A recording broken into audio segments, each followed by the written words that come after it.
ভীষণ করলা তিতো, তাই না? ছেলেমেয়েরা খেতে যাচ্ছে না। এই তিতা জিনিস এভাবে যদি আপনারা ভেজে দিতে পারেন, তাহলে ছেলেমেয়েরা এক থাল ভাত অনায়াসে চেটেপুটে খেয়ে নেবে।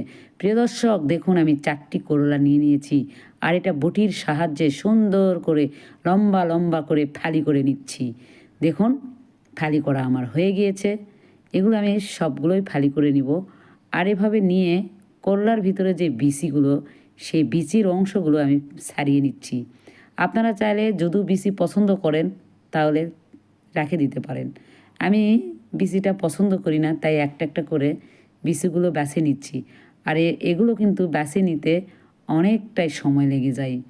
এই যে প্রিয় দর্শক, আমার বেছে নেওয়া হয়ে গিয়েছে। প্রত্যেকটা করলার আমি বিচিগুলো বেছে নিয়েছি। অসাধারণ লম্বা লম্বা ফালি করে কেটে নেওয়ার পরে যে দেখতে কি বেশ লাগতেছে, অনেকটাই সুন্দর। এখন এগুলো পানি দিয়ে সুন্দর করে ধুয়ে নিব।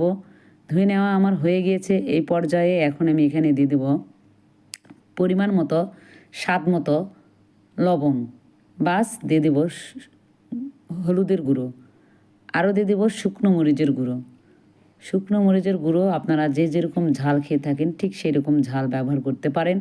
আর এখানে দিয়ে দিচ্ছি গোলমরিচের গুঁড়ো। গোলমরিচের গুঁড়ো দেওয়ার পরে এখানে আরও দিয়ে দিচ্ছি ধনিয়ার গুঁড়ো। এতে করে কি হবে, খাবারের মানটা দ্বিগুণ বেড়ে যাবে। অসাধারণ, খুব টেস্ট হয়। বাস এটাকে হাতের সাহায্যে অনাগরত হাত দিয়ে নেড়ে চেড়ে নিতে হবে, যাতে করে মশলাগুলো এর ভিতরে ঢুকে যায়।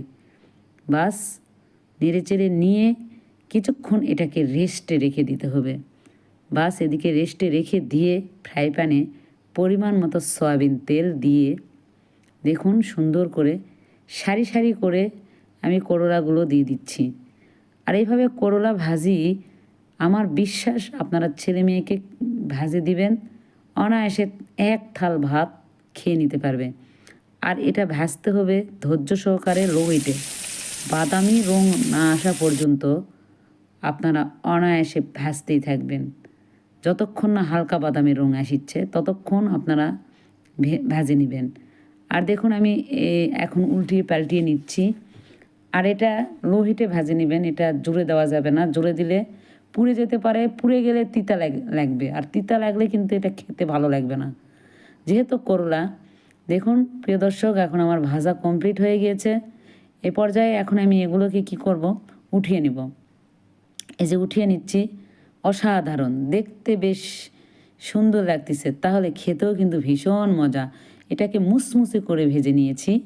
আর দেখুন এগুলো একটু, মানে এক কথায় এগুলো একটু মোটা